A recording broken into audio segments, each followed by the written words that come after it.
All right. Well, I think we'll go ahead and get started. So welcome everyone to this session of Bear Grads, our webinar series on graduate student research and development. I'm Stephanie Ward, and I'll be moderating this session. So with that, I'd like to introduce our speaker on text recycling in research writing. Carey Moskowitz was Director of Writing in the Disciplines in the Thompson Writing Program at Duke University until this fall. He has a PhD in aerospace engineering from North Carolina State University and a Master's of Architecture from Virginia Tech. And he is the director of the NSF-funded text recycling research project that he'll be speaking on today. And there's a lot of information out there from this project that I'm sure he will go into. He's published numerous articles and essays related to writing instruction and text recycling. So I'd like to welcome Carey, and I'll turn it over to you. Thank you so much, Stephanie. Good afternoon. I want to begin by acknowledging the National Science Foundation that made this work possible. In fact, I closed this grant out last week, so that's been basically a 7-year project that I realized is the longest thing I've undertaken in my career. Also, the material I'm going to be sharing with you today, I did not do alone. Here are some of the key people who contributed to various parts. I'll just let you peruse that for a second. So let's start with a definition. Just before we get to formal definitions, I want to share this example with you. So here is what I see as a fairly typical example of text recycling. The top passage here was from a publication in the journal Science in 2010. The bottom one was from the Proceeding of the National Academy of Sciences in 2012. These are two of the top scientific journals in the world. And as you can see, these passages are identical, except for the stuff I've highlighted in yellow there. It's worth noting, and we'll get to issues of authorship a little later, that these two papers had mostly the same authors, but not identical authors. So this is an example of text recycling between two scientific research reports. Researchers do lots of other kinds of recycling, things like recycling material from a grant proposal to an IRB protocol, or from a grant proposal to an article, or from a conference poster to an article, or an article to a dissertation, or an article to a book chapter, or from a dissertation to an article. One of the interesting things actually that I learned in my research was that in some disciplines, particularly in the hardcore STEM disciplines, oftentimes graduate students, if they're fortunate, will produce articles over the course of their studies. That was my case. And then those articles are oftentimes reproduced in whole or nearly so in a dissertation. On the other hand, I've learned that sometimes in some of the social sciences, particularly in psychology, it works in the reverse, that a dissertation will be completed and then that work mined for an article. In the humanities, oftentimes it's that direction, right? Somebody in English or music or literature may complete a PhD dissertation and then work on converting that into a book. So the idea is basically the same. Work has been produced, and there are oftentimes occasions where reproducing that work is useful and not only acceptable, but in many cases expected, right? So in the humanities fields, for instance, everybody wants their graduate students to turn their dissertation into a book, if at all possible, right? No one would think that that was a bad thing to do. Okay.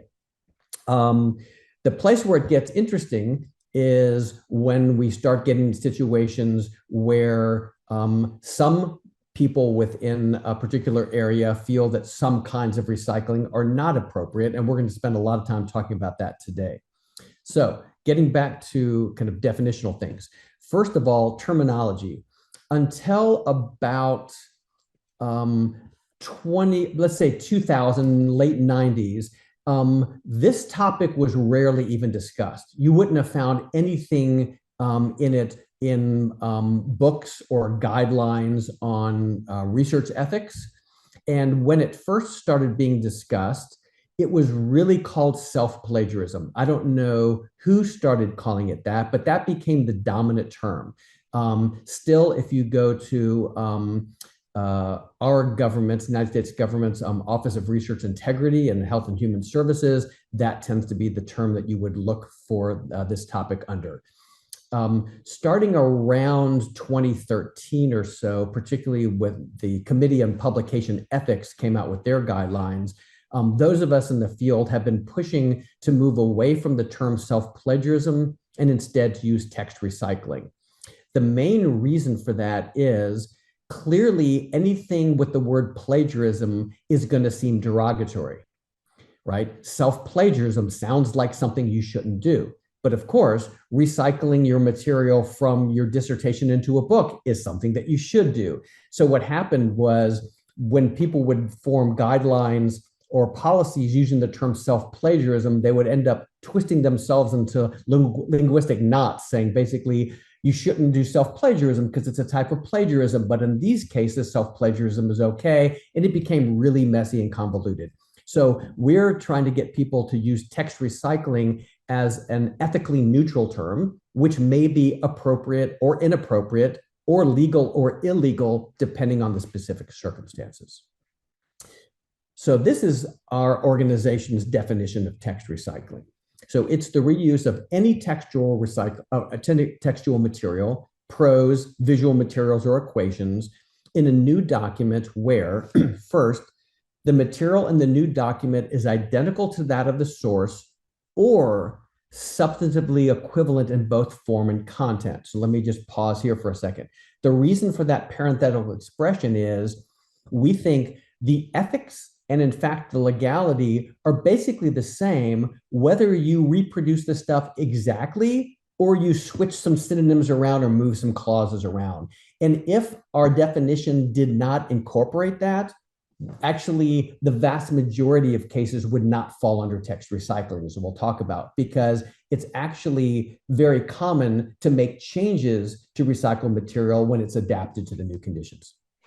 Second, the material is not presented in the new document as a quotation, whether with quotation marks or block indentation. That is, if you've quoted yourself, then it's a quotation and you handle it like a quotation. Third, at least one author of the new document is also an author of the prior document. So for those of you in the humanities, most of your scholarship is likely to be single authored. That's not universally the case, and certainly multiple author documents have been increasing over the years, but still the norms in music or philosophy or literature are single authored pieces. In the social sciences, STEM fields and medicine, that is definitely not the case. Matter of fact, if you went to the resumes of random people on your psychology or biology department, looked at their CV, you would find very few solo authored pieces. And here's the thing about this. We actually did a small study looking at, in this case, in STEM fields across sciences and engineering, pairs of papers that were published from the same grant, in this case, NSF grant. And we compared the authorship of those papers. And we found that even though there was recycled material from one paper to the other, less than 7% of those papers had identical authorship. So the bottom line is, more often than not, when recycling happens from one document to the next, the authors will not be identical. So if we define text recycling such that it was only when you have the exact same authors, it would rarely apply. Okay, we'll talk more about that if you want. So let's talk about the ethics and practical stuff here. So here is a quote that's representative of what I would consider to be increasingly an old school way of thinking about this. So this piece is called "Recycling is Good for Trash, but Unacceptable for Scientific Literature," from an editorial in the Journal of American Association for Nurse Practitioners. So on its face, you might look at that and say, okay, this particular journal doesn't want recycled material. However, this journal is a member of the Committee on Publication Ethics, COPE, and this is what COPE's guidelines say. We're going to look at some excerpts here. So in introduction or background sections of articles, some degree of text recycling of an article may be unavoidable. Duplication of background ideas may be considered less significant or even considered desirable. Similarly, in method sections of research papers, use of similar identical phrases in method sections where there are limited ways to describe a method is not unusual and may actually be of value when a technique that is common to a number of papers is described, right? So this, I think, is indicative of the kind of mess that we stepped into with this project that we were trying to bring some clarity to, right? You have people, an editor of a particular journal who has her own opinion about text recycling and perhaps aware or unaware that her journal belongs to this organization that does not have those same ethical norms. So many of those who have written on the subject have suggested that authors can and should avoid text recycling altogether, basically feeling like it's just unethical for some reason, right? We're just reusing our own stuff, or concerned that it infringes copyright, et cetera.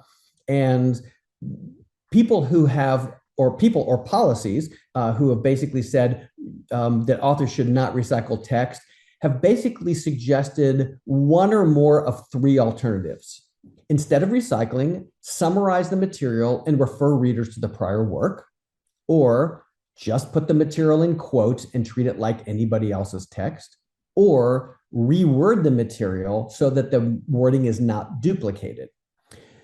Each of those practices can be appropriate in some context, but in fact, there are many situations in which none of these are appropriate for appropriate substitutes for text recycling. So I'm going to explain that now, and hopefully this will clear up at least some of the confusion that folks oftentimes have here. So let's start with, why not just summarize and cite? So when the material is not essential for most readers, say a paper that's describing a standard statistical procedure or intervention, then that may be okay, but that's not the case for most recycled materials. And I don't think we want to promote the idea that, for instance, methodology in general is not important for readers to know and read with a skeptical eye. In addition, many editors don't want their readers to have to go elsewhere for information about their articles, especially when that material might be behind a paywall. So the idea of just saying, you don't need to say it again, just summarize it briefly and refer to it, oftentimes is not a viable option. Okay, so why not just quote it? This is actually suggested in many editorials and some guidelines on text recycling. And on its face, it seems like a reasonable thing. You're going to basically be reusing your own material, put it in quotes. So here's why not. So if authors regularly recycled only one, or let's say two, discrete contiguous blocks of text, putting that in quotes might actually be viable. However, this is what recycled material, when we're looking from a recycled research paper to another paper, for instance, normally looks like. This particular example, which the text has been disguised here, is from a psychology journal. And the stuff that's highlighted dark gray is the stuff that's replicated exactly from the author's prior papers. Now, imagine that there were quotes placed around each of those gray things, right? A, it would be really confusing for readers.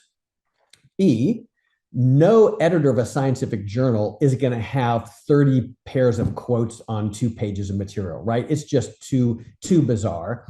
And the other thing is, quotes aren't neutral. Really, when we use quotes, we're drawing attention to specific language. But in this case, that's not the intention. So if you have quotation marks just to say, hey, readers, this material is not new here, it makes it actually difficult for the readers to understand what's going on. It's basically kind of syntactic overkill. So putting recycled passages in quotes clearly is not useful in many situations. Of course, if we're talking about situations like recycling an entire article in a dissertation or a dissertation into a book, that would be nonsensical, right? Put a set of quotes at the beginning of the book and then a set of quotes at the end of the book. Okay. So the other option, why not just reword this stuff and make it different? So those who have not thought carefully about the benefits and drawbacks of rewording to avoid recycling oftentimes have opinions like this. Here's a quote from the managing editor of a medical journal. I've been authenticating. Authenticate is Turnitin's parent company. That's the professional version, Authenticate. Authenticating all revised papers for several years now, and I'm continually frustrated by self-plagiarism. You'd think that researchers/authors with MDs and PhDs would be bright enough to know how to reword. On the other hand, here's what a researcher from an astrophysics research center had to say. I just spent 2 tedious hours trying to reword the most boring chunks of my paper because I got pulled up on self-plagiarism, right? So clearly, it's not a very good use of this person's time to just basically try to make the words different. In addition, though, it can actually be confusing. Here are 3 passages from 3 different publications produced by the same research group that were doing studies on a malaria vaccine. So the top 2 were published in the New England Journal of Medicine, 2011-2012, and this one from PLOS Medicine, so again, very highly esteemed journals. And you can see, as I've color-coded these here, that basically a couple things are happening. One is phrases are being moved around, right? Now, what rational basis would say, when I published this in 2011, during 12 months of follow-up is best at the beginning of this sentence, but it's better in the middle here, right? So it seems pretty clear that one possibility that's going on here is just trying to change stuff so that it doesn't get flagged, by the plagiarism detection tools. Okay, and actually, that's what's driven a lot of this rewording stuff of editors thinking it's not good to recycle stuff or we'll get in trouble with copyright infringement, so we're going to have our authors reword stuff. And one of our published studies, we did in-depth interviews with with editors in major journals, and found, in fact, a number of them said this is exactly what they do. They didn't want to be sued, or they thought it was unethical, so they would send papers back and say, you've reused this part, these paragraphs from your prior papers. You need to reword these and then we'll publish it, right? Unbeknownst to them, that has in no way solves the copyright issues. Rewording things does not take something that was copyright infringement and make it not infringement.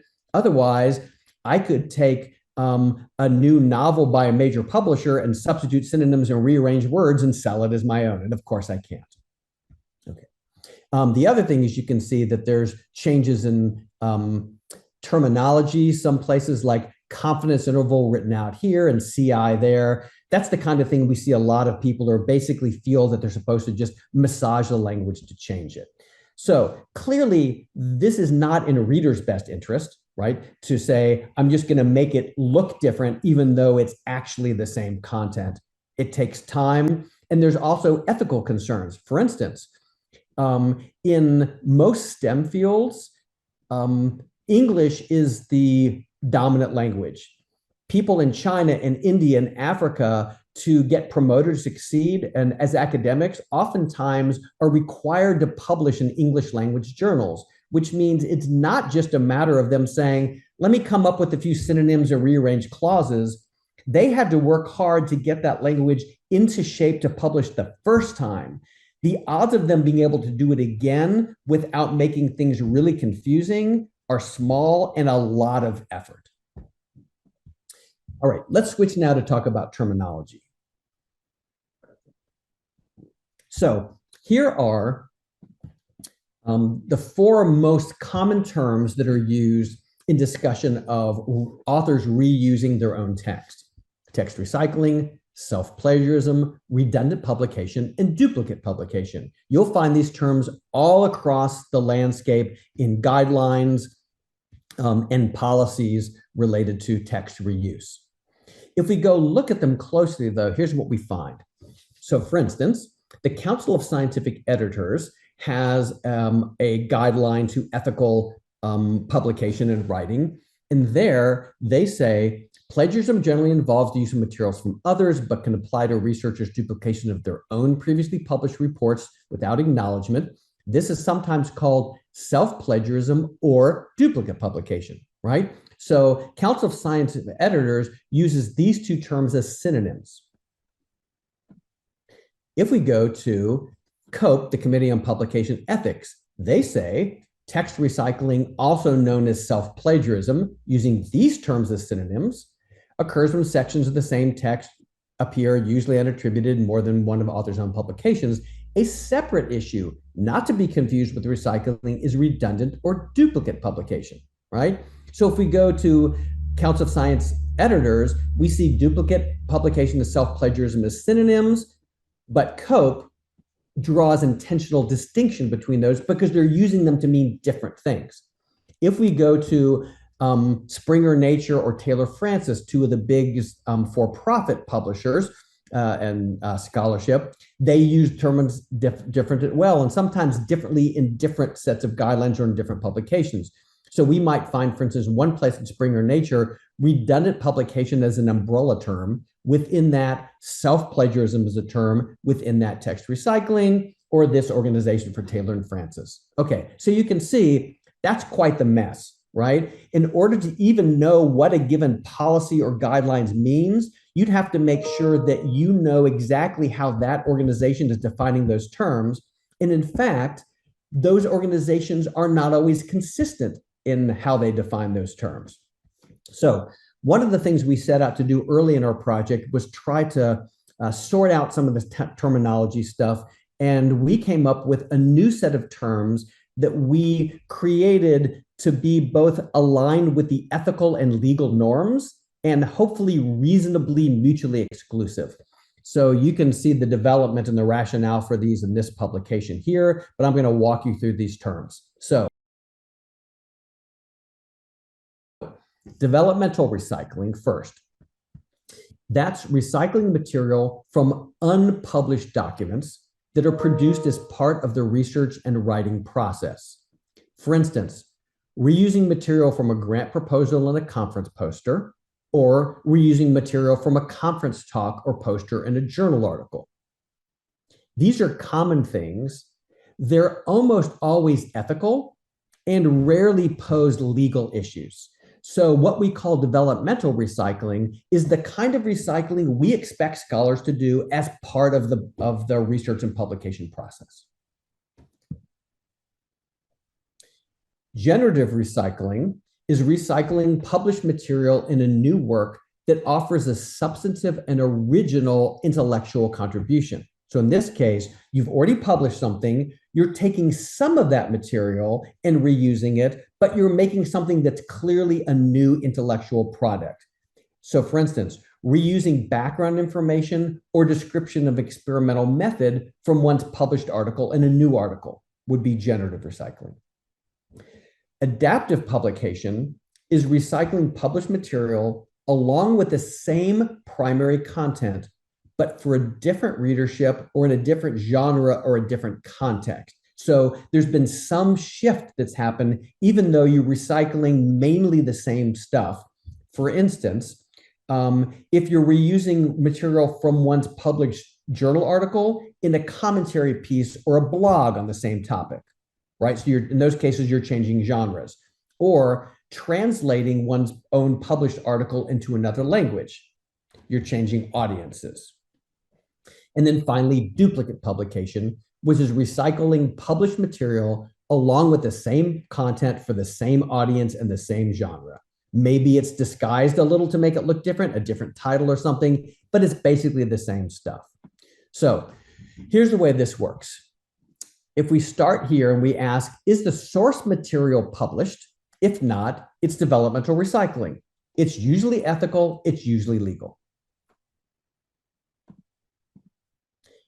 If the source material is published, then we can ask, are you recycling the main ideas, the main content from the paper? If not, It's generative recycling. Whether it's ethical or legal depends. It depends on the amount of material that's being reused and the nature of that material. For instance, it's much more likely that recycling some methods material will be acceptable, but recycling results won't be. It also depends on the publisher's policies, the contract that the author signed with the publisher, which may explicitly allow or disallow certain amounts or kinds of recycling, or the copyright laws that obtain for that particular country. So there's no way to say generative recycling is just legal or illegal. You have to understand something about the specific context. If the source material is published and you're recycling the central main content, then we can ask, does the destination document, the new document, differ from the source in genre or target audience? If so, we call it adaptive publication, and it may or may not be ethical or legal.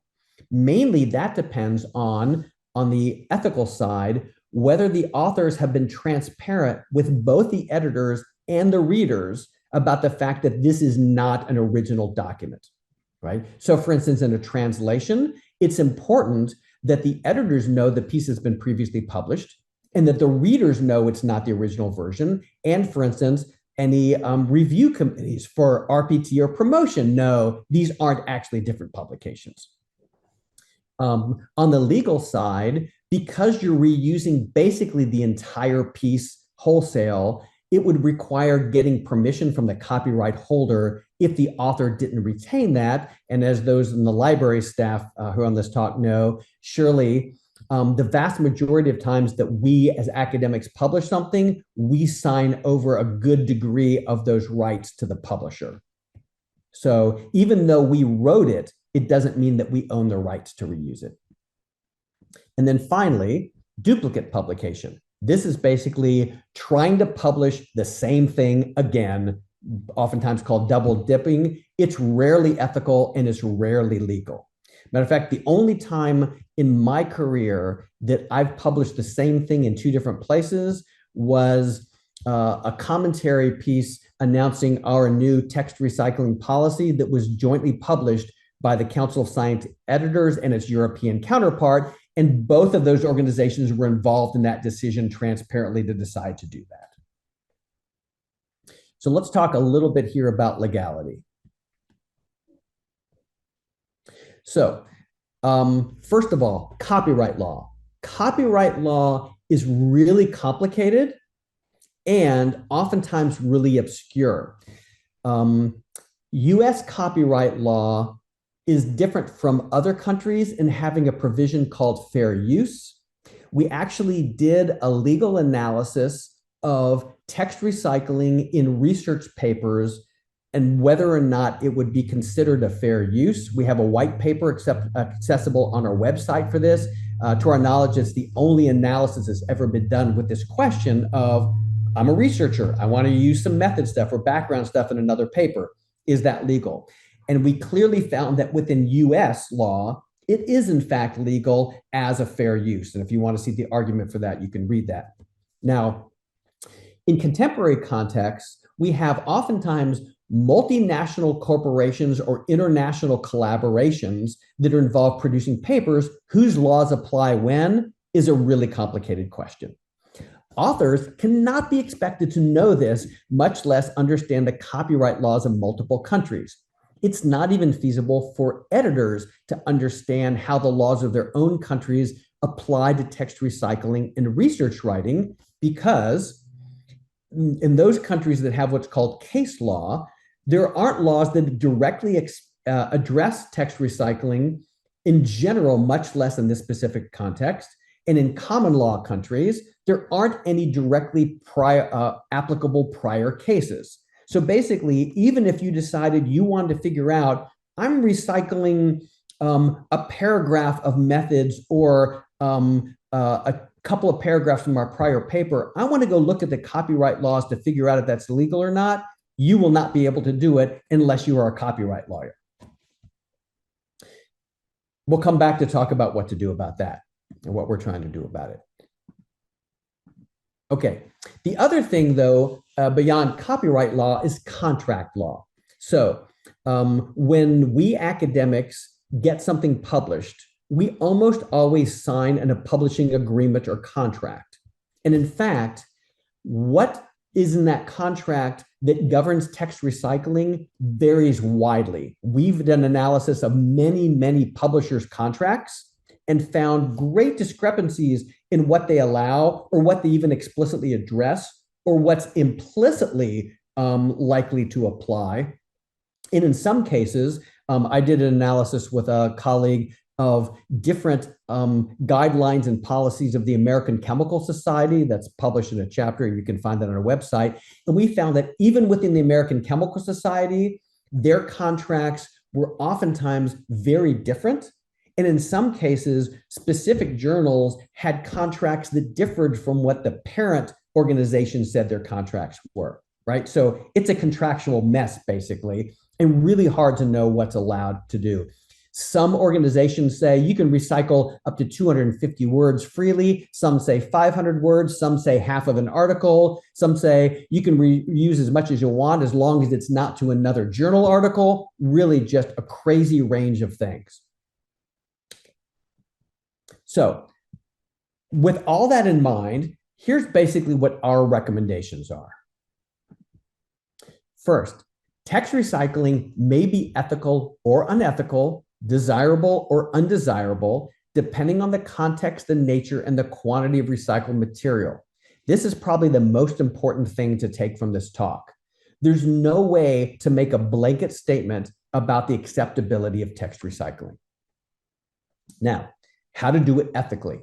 First of all, we say that authors should recycle text where consistency of language is needed for accurate communication. We very deliberately settled on the word should because we did not want authors to feel like they were getting away with something. And we also didn't want editors or administrators to be able to arbitrarily push back and say, yeah, well, we just don't think it's something that you should do. So our guidelines say, if it makes for better communication, better writing, then you should do it. You should do it with appropriate reference, citation, but you should do it. So this is especially important when describing methods or instrumentation in the sciences that are common across studies. Now, if the amount of material that's recycled is substantial and you're wondering whether or not you need to get permission to make it legal, then you should basically see what the policies are of specific outlets. Authors may recycle text as long as the recycled material is accurate and appropriate for the new work and does not infringe copyright or violate publisher policies. So, for example, an author may have previously published several sentences that describe a particular research question which remains relevant to a new study they're writing about. And even though they could rewrite it and have it be clear, there's no reason to do so. Authors should be careful not to recycle text in ways that might mislead readers or editors about the novelty of the new work. And so basically what it comes down to is good intentions and transparency. If you're trying to communicate effectively and efficiently and no one is being tricked, readers or editors or promotion committees, into thinking that it's something that it's not, then it ought to be ethical. So briefly on the legal side, the legality of text recycling generally depends on copyright law and any author-publisher contract that was signed for that original document. In some circumstances, but they're rare, there may be additional legal restrictions as well. So for most unpublished work, authors hold copyright. So if you write something, you automatically hold the rights in that. You don't have to file paperwork or something to get those rights. So if it's unpublished, you can recycle it without legal restriction. Again, this is not the ethical side, but the legal side. With the one big exception is what are called work for hire arrangements. So if you're working for an organization or a company that basically says, anything you produce while you're working for us, we own, you would need to get their permission in order to reuse it because you don't have the rights to that. Now, most publishers require authors to transfer copyright to the publisher. Authors' rights to recycle from their own published work are then limited by copyright laws, which differ by countries, as we talked about. Publication contracts may, however, let authors retain some rights to recycle. And this varies a lot. One thing, and I'm guessing you have some librarians here who work on this, is that authors oftentimes think the publishing contract that's offered to them is set in stone. And oftentimes it's not. Oftentimes authors can negotiate those things and say, I want to retain the right to recycle some amount of this in my future work. That's possible. Another thing that you can do if you have the funds is to retain those rights by purchasing what's called oftentimes a green copyright agreement, but basically one that says this company is going to publish it, but I'm going to hold the rights to it. Now, here's maybe the most important thing on the legal side. If the amount or type of recycling that you're doing because you think it's the right thing to do exceeds what the copyright law or the signed contract allow, authors should obtain permission from the publishers of the source document. And here's why this is important.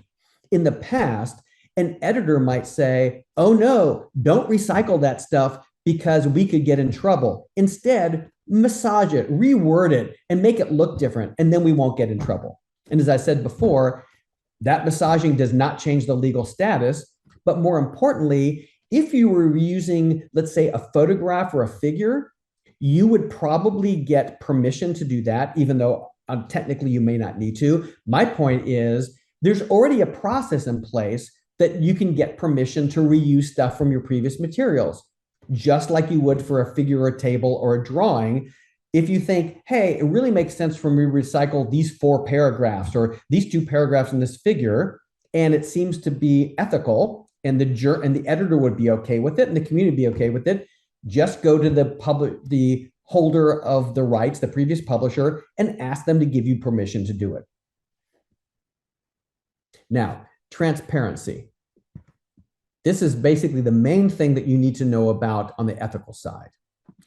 Authors should be transparent with editors, informing them about the presence of recycled material upon submission. Don't wait for editors to discover it when they run it through Authenticate. Just say, hey, this article or this book chapter, or whatever it is I'm publishing, reuses some material that my colleagues previously used or previously wrote. It's here on these pages. Here's a reference to it. We're all being upfront about it, right? Having done that, you are clearly not being unethical. Nobody's being tricked or cheated. And now you can have a conversation with the editors about how they want to handle that in a responsible manner. Authors should be transparent with readers by including a statement notifying readers that the document contains recycled material. This is, in fact, a revolutionary new idea to say, hey, readers, there's recycled stuff here. Because clearly, researchers and scholars have been recycling material from their previous works forever. If we went back and looked at like random papers published in the 50s and 60s and 70s and 80s, lots of research teams, individuals recycled lots of stuff. Nobody ever talked about it until everything went digital. And then corporations realized we can make money by getting people to test their papers and having editors test their papers and then have them think that they need to start changing things. So really, that technology has driven a lot of this ethical concern. So this is one of our principal recommendations. And in fact, we've seen many instances now of authors starting to do this. I'm going to show you a couple. So last year in the journal Science Advances, so a publication by the Science Research Group, they said in their methods, while the CSHOT project, that's the global project here, is constantly changing and evolving, many of our procedures and methods have become fairly standardized, following the best practices for text recycling, that's our best practices, and for greater transparency, we acknowledge that much of this section reuses text that have been published in previous studies. And they go on to describe it, right? So it's not complicated, it doesn't need a lot of words, but it at least takes that ethical part of it out. The editors knew about it, the readers know about it, nobody's being tricked. Nobody should say, you have to rewrite this stuff to make it look different. No, it's the same. Everybody knows it's the same. Here's another example.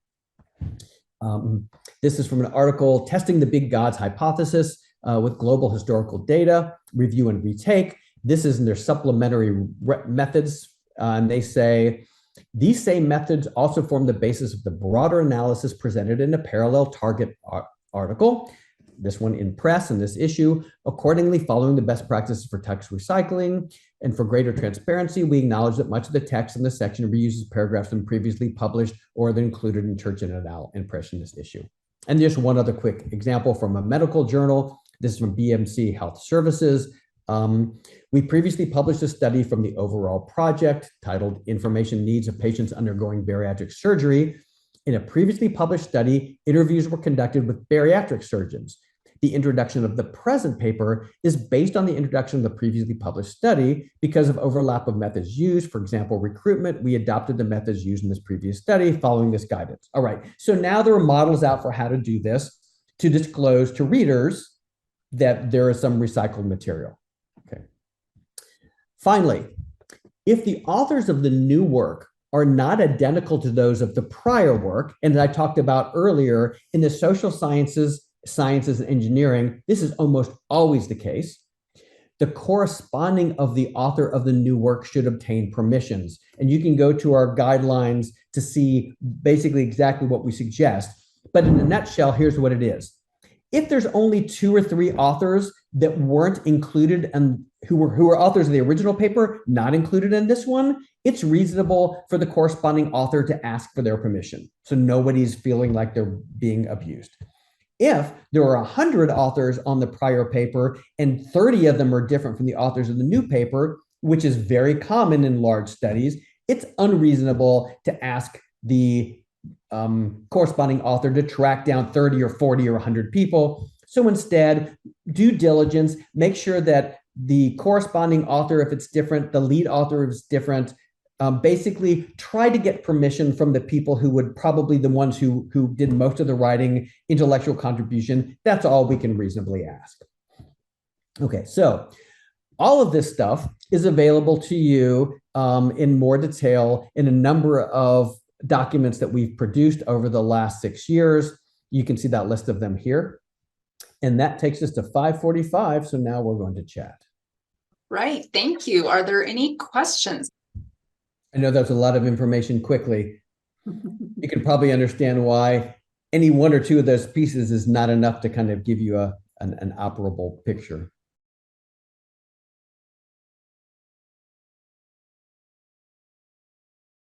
Not at all. And actually, it's been really encouraging that it seems like the landscape is changing and changing fairly rapidly. So I can just tell you a couple of the particularly exciting things. One is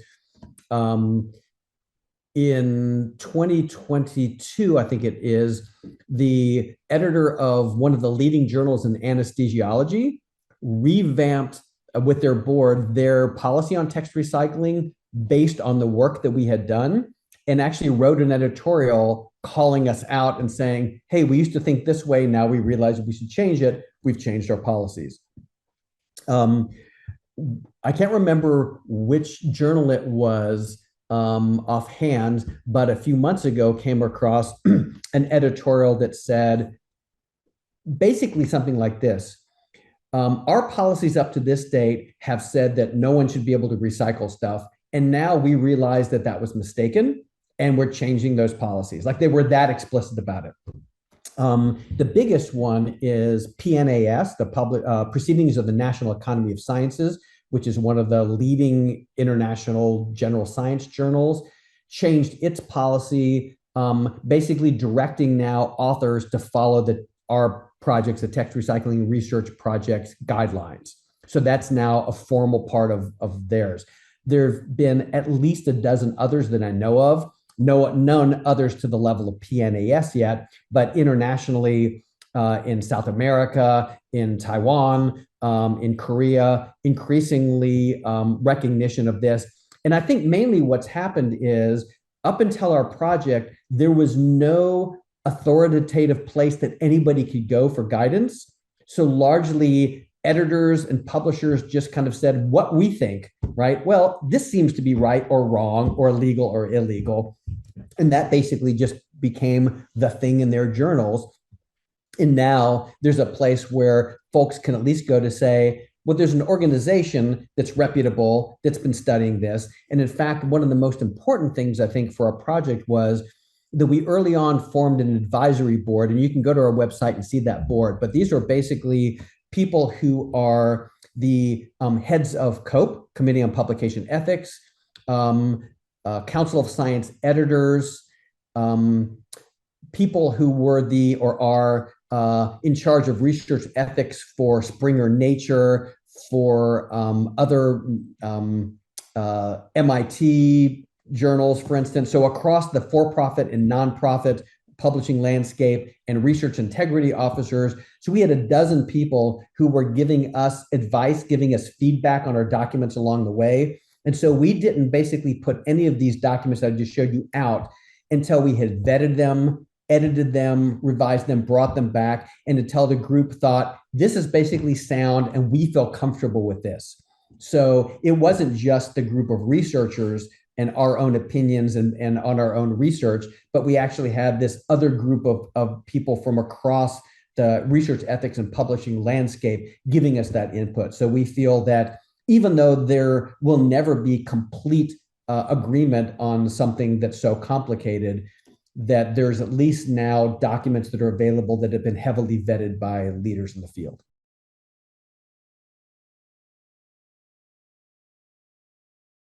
So if I understand correctly, what this person is asking is, I've got different papers that I've published, and now how do I put those together in a dissertation? Does that sound right, Stephanie?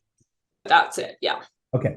That's the way my dissertation was made in aerospace engineering at NC State. So briefly, in many STEM fields, and particularly engineering, this is now the norm. That is, advisors would love for their grad students to get publications done before they get their degree. And the expectation is those publications will be basically stitched together in a narrative framework with additional material added as needed. Oftentimes, the additional material includes things like the development of the questions, things that were tried and didn't succeed for various reasons, et cetera, but more than just the minimal stuff that goes into a journal article. I would suggest that, first of all, the graduate student have a conversation with their advisor about this. More likely than not, their advisor will say, oh, yes, this is how we do this in this field.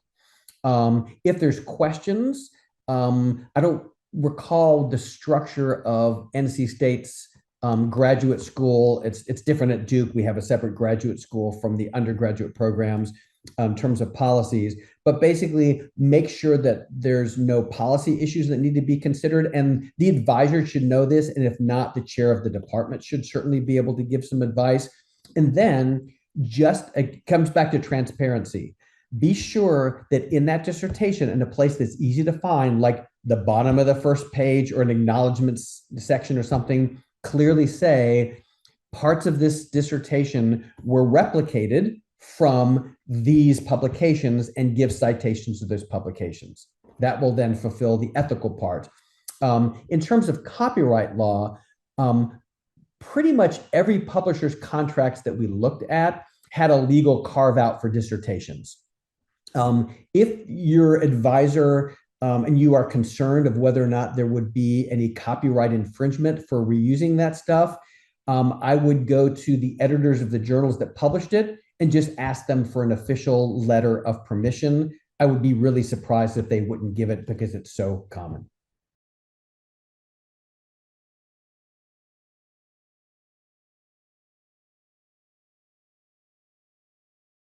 That's interesting. And my guess is this is one of those things where people are trying to avoid something that's probably not going to happen. That is like, yeah, that the articles run through Authenticate or Crosscheck. It's the same company, different products. And it flags this, oh, most of this stuff was already in the dissertation that's here, right? If the editors are aware of it, almost certainly they'll say, yes, it got flagged, but it's fine. In the rare circumstance that there's an inexperienced editor that just thinks, and unfortunately there are some to do, it's like, oh no, it was flagged by the software, it must be illegal or immoral somehow. What I would suggest is that the author direct them to the Text Recycling Research Project, our website, and tell them two things. According to the best practices for researchers, this is allowable, and ask them to take a look at our guide for editors. And it's the kind of thing where I think a forthright conversation with the editors ahead of time, before, as basically either upon submission or even better, in a query letter that says, hey, editor, I'm about to submit this article to you. I want to let you know that this stuff came from my dissertation. Heads up before I submit it, hopefully would take care of it in advance. Thank you for asking.